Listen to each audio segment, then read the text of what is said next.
चारधाम यात्रा का हुआ श्री गणेश। श्रद्धालुओं के लिए खुले केदारनाथ और गंगोत्री यमुनोत्री के कपाट खुलने के समय श्रद्धालुओं पर हेलीकॉप्टर से की गई पुष्प वर्षा।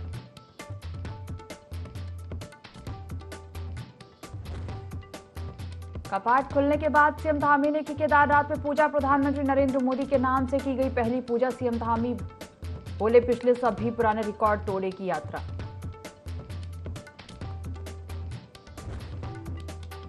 गाजीपुर पहुंचे मुख्यमंत्री पुष्कर सिंह धामी। भाजपा कार्यकर्ताओं ने किया सीएम धामी का जोरदार स्वागत। भाजपा प्रत्याशी के पक्ष में जनता से वोट करने की अपील की।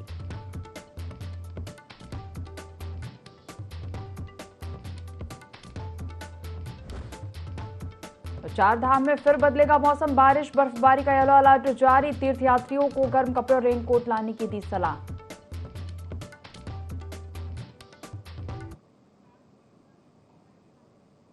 देवभूमि लाइव देख रहे हैं आप और मैं हूं आपके साथ दिव्या। बुलेटिन की शुरुआत करेंगे खबरों के साथ। देवभूमि उत्तराखंड में चारधाम यात्रा शुरू हो चुकी है। ऐसे में मुख्य विपक्षी दल कांग्रेस के पिरान कलियर से विधायक फुरकान अहमद ने बयान देते हुए कहा कि इस बार चारधाम यात्रा में रिकॉर्ड तोड़ श्रद्धालु के आने की उम्मीद है। इसलिए सरकार को यात्रा मार्गों में चाक चौबंद व्यवस्थाएं सुनिश्चित करनी चाहिए ताकि श्रद्धालुओं को किसी भी प्रकार की मुश्किलों का सामना न करना पड़े। उन्होंने आगे कहा कि यात्रा पूरी करके जब श्रद्धालु वापस लौटे तो उनके बीच सकारात्मक संदेश होना चाहिए कि चारधाम यात्रा में श्रद्धालुओं के लिए सरकार ने बेहतर व्यवस्थाएं की हैं।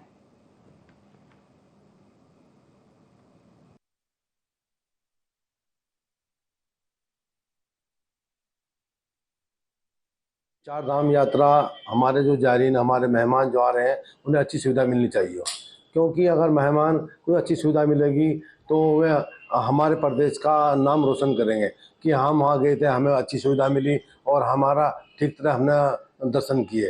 तो अच्छी सुविधा सरकार की तरफ से होनी चाहिए। डोईवाला ब्लॉक के दुधली क्षेत्र में प्रस्तावित रेल मार्ग परियोजना का विरोध करते हुए परवादून जिला कांग्रेस ने उपजिलाधिकारी कार्यालय के समक्ष प्रदर्शन किया।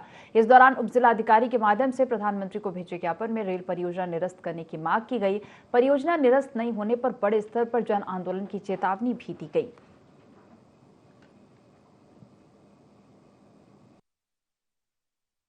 शिमलास ग्रांट, इस पूरे जो ग्रामीण क्षेत्र है जहाँ खेती होती है, यहाँ कुछ समय से निशान लगाए गए हैं रेलवे द्वारा।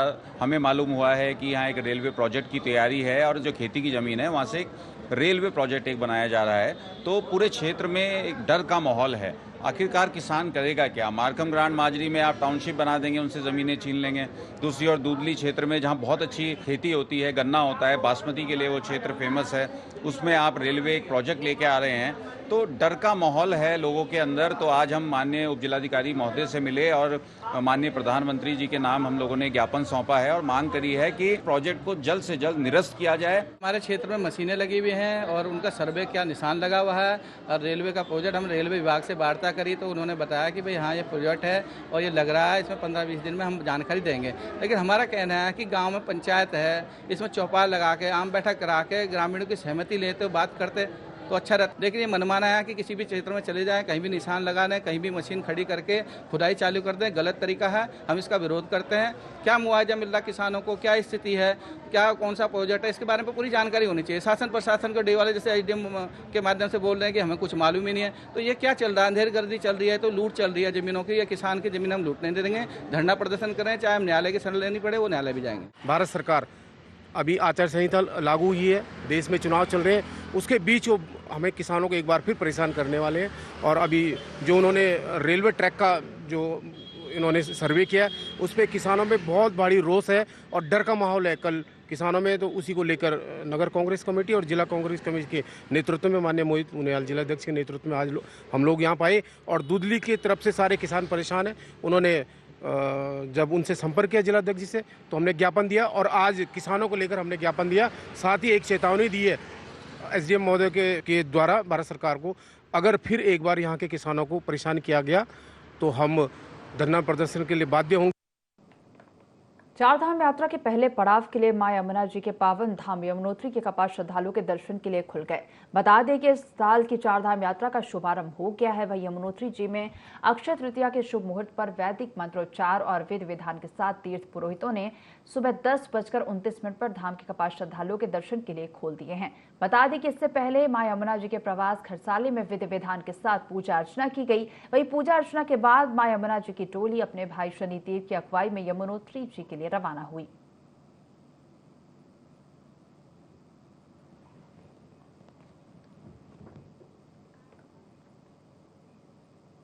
हरिद्वार में एक संत को गंगा में जल समाधि देने के दौरान विवाद खड़ा हो गया। संत को जल समाधि दिए जाने का जिला गंगा संरक्षण समिति ने विरोध किया तो शव को पानी से बाहर निकाला गया। दरअसल हरियाणा के सोनीपत से दिवंगत संत को जल समाधि देने के लिए उनके शिष्य हरिद्वार पहुंचे थे। उत्तरी हरिद्वार में गंगा में संत को जल समाधि दी जा रही थी और इसकी जानकारी मिलने पर जिला गंगा संरक्षण समिति के सदस्य पुलिस के साथ मौके पर पहुंचे और जल समाधि पर आपत्ति जताई। काफी समझाने के बाद जल समाधि दे रहे लोगों ने शव को बाहर निकाला और बाद में अंतिम संस्कार किया। आपको बता दें कि नेशनल ग्रीन ट्रिब्यूनल की ओर से गंगा में जल समाधि देने और अन्य धार्मिक वेस्ट को गंगा में प्रवाहित करने पर रोक लगाई गई है। बावजूद इसके अक्सर गंगा में जल समाधि दिए जाने के मामले सामने आते रहते हैं।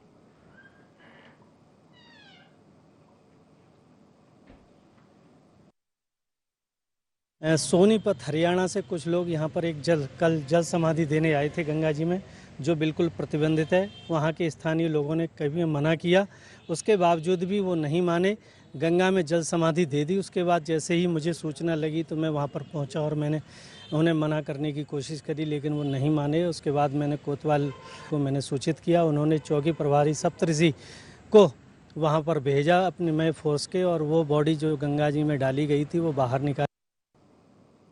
भू बैकुंठ धाम श्री बद्रीनाथ के कपाट खुलने की पारंपरिक वैदिक प्रक्रिया शुरू हो चुकी है। बता दें कि BKTC यात्रा की तैयारियां अंतिम चरण में है और जिससे बद्रीनाथ धाम परिसर को पुष्पों से सुसज्जित किया जाएगा और नरसिंह बद्री मंदिर प्रांगण में वैदिक परंपरा के अनुसार श्री गणेश पूजन के बाद बद्रीनाथ धाम के कपाट खुलने की प्रक्रिया शुरू हो गई है। इस दौरान महालक्ष्मी मंदिर में मुख्य पुजारी रावल जी के सानिध्य में पूरे विधि विधान से पूजा अर्चना की गई।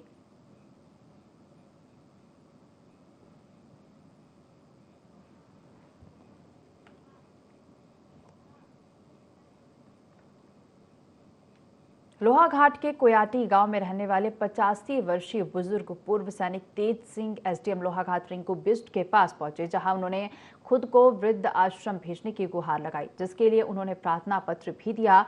प्रार्थना पत्र में बताया कि वह मूल रूप से बाराकोट के चामी गांव के निवासी हैं और वर्तमान में वह कोयाटी गांव में अपनी बेटी दामाद के साथ रहते हैं। उनका कोई पुत्र नहीं है। वहीं बुजुर्ग ने अपनी बेटी और दामाद पर उनकी पेंशन को हड़पने, प्रताड़ित करने और देखभाल न करने का आरोप लगाया है। वहीं SDM लोहाघाट रिंकू बिस्ट ने SO लोहाघाट को तुरंत बुजुर्ग की समस्या के समाधान के निर्देश दिए हैं।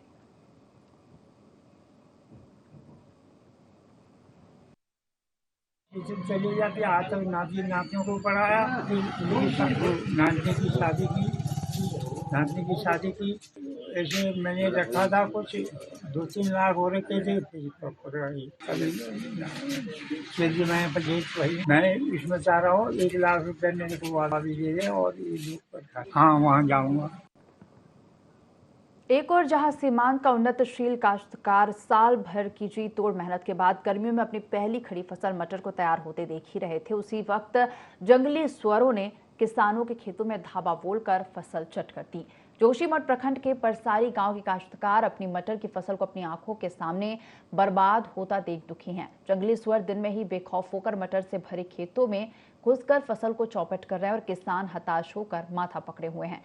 वन विभाग के कड़े नियमों के चलते इन जंगली सुअरों पर ग्रामीणों द्वारा नकेल कसने के भी सभी प्रयास असफल साबित हो रहे हैं।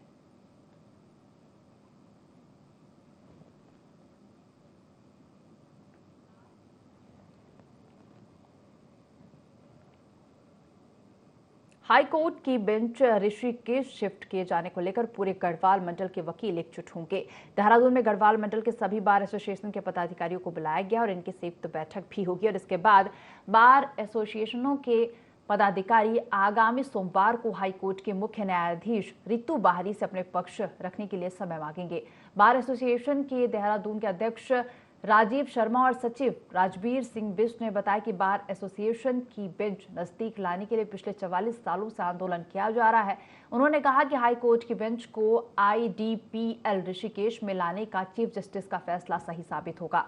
साथ ही कहा कि नैनीताल पर्यटन स्थल होने के कारण वहां ठहराना काफी महंगा होता है। रेल और हवाई मार्ग की कनेक्टिविटी से भी काफी दूर है। उन्होंने कहा कि हाईकोर्ट बार एसोसिएशन को बेंच शिफ्ट करने के विरोध में फैसले को जनहित में वापस लेना चाहिए।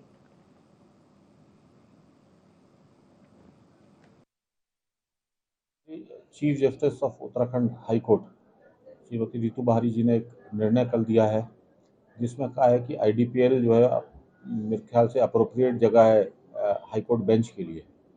हम उनके निर्णय का स्वागत करते हैं, परंतु घोषणा होने के बाद, जुडिशियल ऑर्डर होने के बाद हाई कोर्ट बार एसोसिएशन ने शायद उसका विरोध किया है, जिसलिए उन्होंने उसको अपहोल्ड कर दिया और ये कहा है कि आप जनमत करके हमको बताइए कि अप्रोप्रिएट जगह आईडीपीएल के अलावा और कौन सी हो सकती है।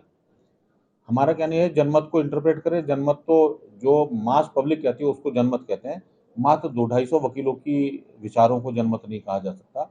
हम लोग जनमत तैयार कर रहे हैं यहाँ पर देहरादून से, और हमने कल इस निमित्त समस्त गढ़वाल से जितने भी बार एसोसिएशन है उनके प्रेसिडेंट सेक्रेटरीज को यहाँ पर बुलाया है, उनकी मीटिंग कर रहे हैं और 20 में से 13 बार काउंसिल के सदस्य उस बैठक में रहेंगे। हम एक यूनानिमसली एक प्रस्ताव पारित करवा रहे हैं कि हम इस निर्णय का स्वागत करते हैं। खबर लक्सर से है, जहां एक और अवैध खनन पर प्रदेश भर में रोक लगी है, लेकिन लक्सर क्षेत्र में धड़ल्ले से दिन के उजाले में खनन माफिया अवैध खनन कर मोटा मुनाफा कमाकर राजस्व विभाग को आए दिन लाखों रुपए का चूना लगा रहे हैं।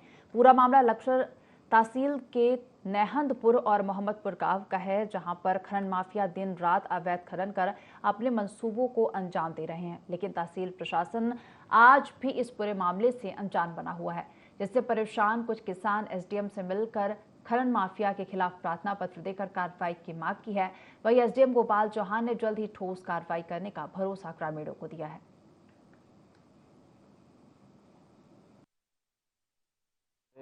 खेत है वहाँ माजरी अकबरपुर पटवारी क्षेत्र में, और पड़ोस में हमारे ताऊ जी ने रात में जेसीबी से मट्टी उठवाई उसमें, और हमारे खेत की जितनी डोल थी ना 1 फुट हमारे खेत से भी मट्टी उठवा दी रात्रि के समय डंपर से। और अब हम बोले कि उसे सही कर दो, उन्होंने कुछ सही नहीं करा, तो इसलिए मैं एसडीएम साहब के पास एप्लीकेशन लेकर आया था। एसडीएम साहब ने साइन कर दिए, मुकदमे के लिए बोल रहे हैं, जांच के लिए बोल रहा उन्होंने। दिन में भी कर रहे हैं, उधर ट्रैक्टर वाले परमानेंट काम कर रहे हैं, नदी में भी रेता उठा रहे, दिन रात उठा रहे। लगातार मिल रही है और लगातार मैं पटवारी को भी मौके पे भेज रहा हूँ, और आज भी मुझे शिकायत मिली है। तो लेखपाल द्वारा जो मुझे बताया गया है कि 2-3 दिन पहले भी ये लोग गए थे, फील्ड में गए थे। हालांकि ट्रैक्टर वाले तो हाथ लगे नहीं, लेकिन जिस खेत से मिट्टी उठी है उसकी इन्होंने पैमाइश कर दी है, और जो भी अवैध खनन में जो भी कार्रवाई होगी उसके खिलाफ कार्रवाई की जाएगी। इसके अलावा सघन चेकिंग के लिए हमने बता दिया है कि ऐसे लोगों को चिन्हित करो। हमारे पास फ़ोन नंबर वगैरह भी आ गए हैं, उनको भी हम यहीं तहसील में बुलवाएंगे, और अगर कोई भी खनन से संबंधित कोई भी प्रकरण इस तरह का आता है तो उसके खिलाफ हम लोग कार्रवाई करेंगे। उत्तराखंड हाईकोर्ट नैनीताल से बेंच को ऋषिकेश शिफ्ट किए जाने के आदेश को लेकर अधिवक्ताओं में बवाल मचा हुआ है। आक्रोशित अधिवक्ताओं का कहना है कि छोटे से राज्य में इस तरह हाईकोर्ट का बंटवारा करना न्याय संगत नहीं है। यदि हाईकोर्ट को नैनीताल से अन्यत्र स्थानांतरित किया जाता है तो वह इसका पुरजोर विरोध करेंगे। चंपावत में बार संघ अध्यक्ष राम सिंह बिष्ट के नेतृत्व में अधिवक्ताओं ने प्रदर्शन किया। नैनीताल समूचे प्रदेश के लिए सुविधाजनक स्थान है और यह जनभावना के विपरीत है। अलग से बेंच को ऋषिकेश शिफ्ट किया जाना हित में नहीं है और इससे समय बर्बाद होगा और न्याय में भी देरी होगी।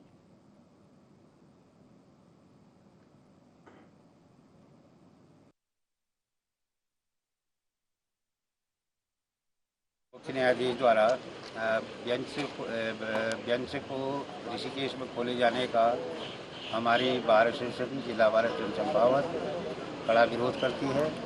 इसके उसमें हमने जो है कि एक सांकेतिक प्रदर्शन भी किया है, धरना भी दिया है, और इस ज्ञापन की इस निर्णय का हम कड़ा विरोध करते हैं। हमने एक उत्तराखंड उच्च न्यायालय के मुख्य न्यायाधीश महोदय को हमने एक ज्ञापन महोदय के माध्यम से प्रेषित कर दिया है, और आज इस जस्टिस के इस जिले के सभी अधिवक्ता न्यायिक कार्यों से गिरफ्तार। हरिद्वार वन विभाग के कर्मचारी अब उत्तराखंड के जंगलों में लगी आग को बुझाने का काम करेंगे, जिसके लिए हरिद्वार वन विभाग के कर्मचारियों की एक टीम पहाड़ के लिए निकल चुकी है। निकलने से पहले हरिद्वार डीएफओ वैभव सिंह ने सभी कर्मचारियों को ब्रीफ किया और उन्हें आग बुझाने के काम में लाए जाने वाले फायर उपकरण भी सौंपे। डीएफओ वैभव सिंह ने जानकारी देते हुए बताया कि वन कर्मियों के साथ टीम पौड़ी और टिहरी जिले के जंगलों में तैनात की जाएगी। बता दें कि हरिद्वार में अभी तक वनाग्नि का मामला सामने नहीं आया है और अगर भविष्य में आग लगने की सूचना मिलती है तो इसके लिए पर्याप्त इंतजाम किए गए हैं।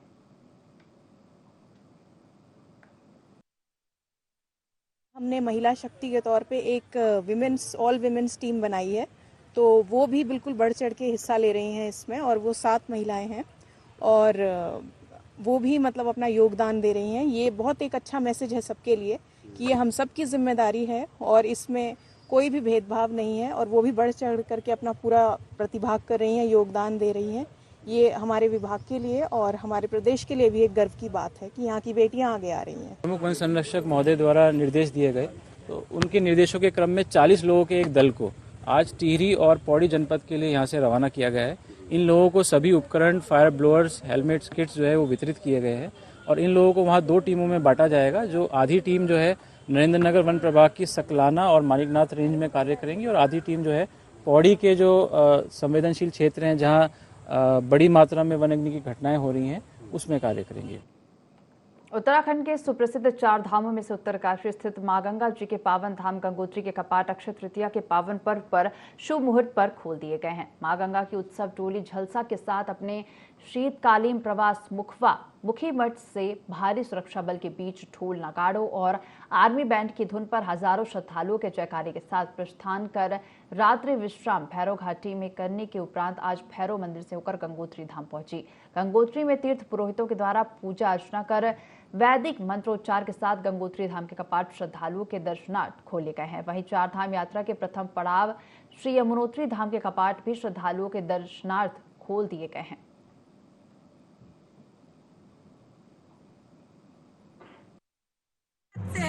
और हमारा बहुत बड़ा ग्रुप है 166 जन हम लोग आए हैं और द्वार खुलते ही हम लोगों ने गंगा माता का दर्शन किया।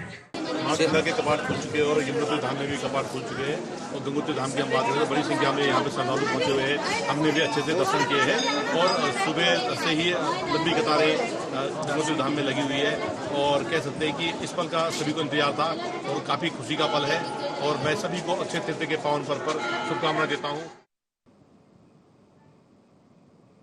4 धाम यात्रा का विधिवत रूप से आगाज हो गया है। विधि विधान से सुबह 7 बजे केदारनाथ धाम के कपाट श्रद्धालुओं के दर्शन के लिए खुले गए। हजारों श्रद्धालुओं के जयकारों के साथ बाबा केदारनाथ के कपाट खोले गए हैं। कपाट खुलने के अवसर पर मुख्यमंत्री पुष्कर सिंह धामी पत्नी संग केदारनाथ धाम में मौजूद रहे। हजारों की संख्या में श्रद्धालु इस पल के साक्षी बने और इस दौरान केदारनाथ धाम ओम नमः शिवाय और बाबा केदारनाथ के जयकारों से गूंज उठा।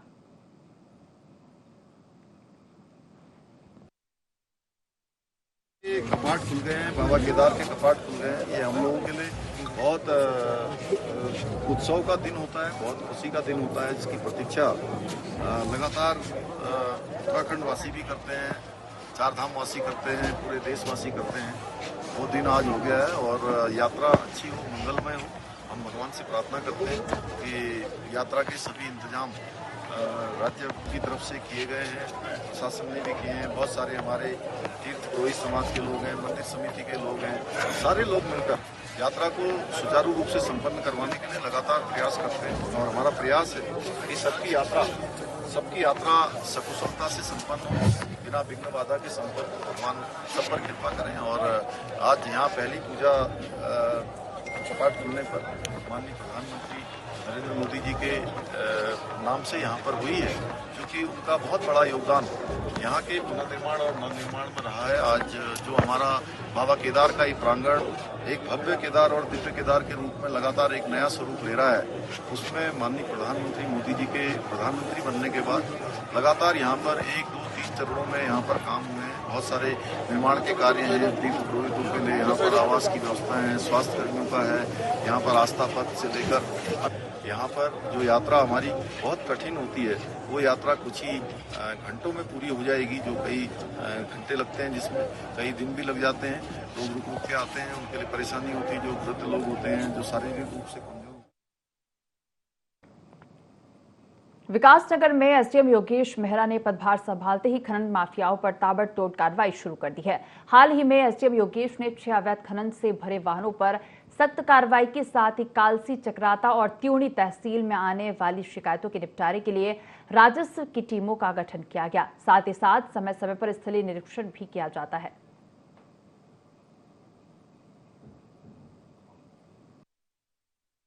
त्यूनी, चक्राता और कालसी तीनों जगहों में जो भी नदी क्षेत्रों में इस तरह अवैध खनन और भंडारण और परिवहन तीनों तरह की जो शिकायतें आ रही हैं, उसमें त्वरित कार्रवाई करने के लिए जो फील्ड स्तरीय हमारी टीम है राजस्व निरीक्षकों को निर्देशित किया गया है और मेरे द्वारा भी स्वयं इसमें लगातार क्षेत्र का मुआयना किया जा रहा है और पिछले लगभग 15 दिनों में हमने 6 से अधिक जो अवैध खनन और परिवहन में संलग्न जो ट्रैक्टर, ट्रॉली इत्यादि हैं उन वाहनों का जब्तीकरण भी किया है, उनके खिलाफ नियमानुसार कार्रवाई भी की है। काशीपुर के महुआ खेड़ा गंज नगर पालिका स्वच्छता सर्वेक्षण में अच्छी रैंकिंग की तैयारी में जुट गई है। नाले नालियों की सफाई के लिए अभियान चलाया जा रहा है। लोगों से सड़क और नाली में कूड़ा न फेंकने की अपील की।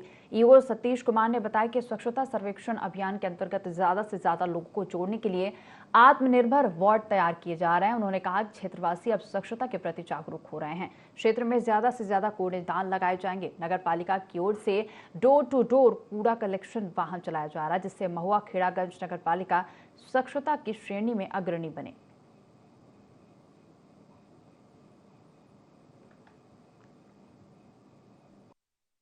भारत मिशन के तहत स्वच्छ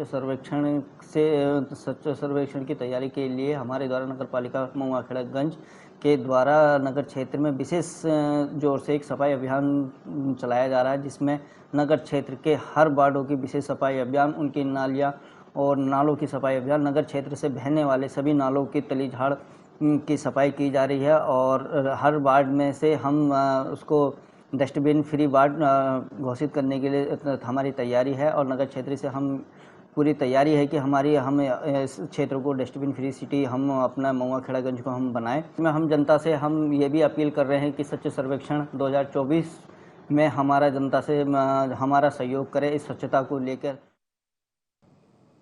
विश्व प्रसिद्ध उत्तराखंड की 4 धाम यात्रा का विधिवत शुभारंभ हो गया। कैबिनेट मंत्री प्रेमचंद अग्रवाल, हंस फाउंडेशन के भोले महाराज, माता मंगला देवी, कांग्रेस नेता प्रीतम सिंह ने हरी झंडी दिखाकर बसों के पहले बेड़े को यात्रा मार्ग के लिए रवाना किया है। बस ट्रांजिट कंपाउंड में 4 धाम यात्रा की बसों को रवाना करने के लिए कार्यक्रम का आयोजन हुआ। कार्यक्रम में तमाम अतिथि पहुंचे, जिसमें सामाजिक, राजनीतिक और धार्मिक संस्थाओं के प्रतिनिधि शामिल हुए।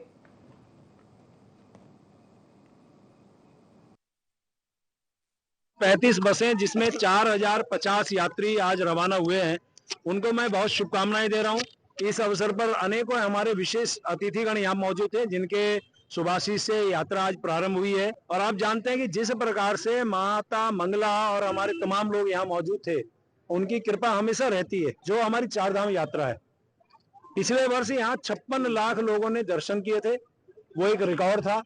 अभी तक ऑनलाइन रजिस्ट्रेशन जो है 20.5 लाख से ऊपर हुए हैं। का मतलब ये है कि इस बार यात्रा और इससे ज्यादा जाने वाली है। अच्छी व्यवस्था करने का हम प्रयास कर रहे हैं और श्रद्धालुओं से भी मैं ये अपील कर रहा हूं कि यहाँ पे वो हमारे इस व्यवस्था में सहयोग प्रदान करें। इस बुलेटिन में फिलहाल इतना ही। आप देखते रहिए IND24। नमस्कार।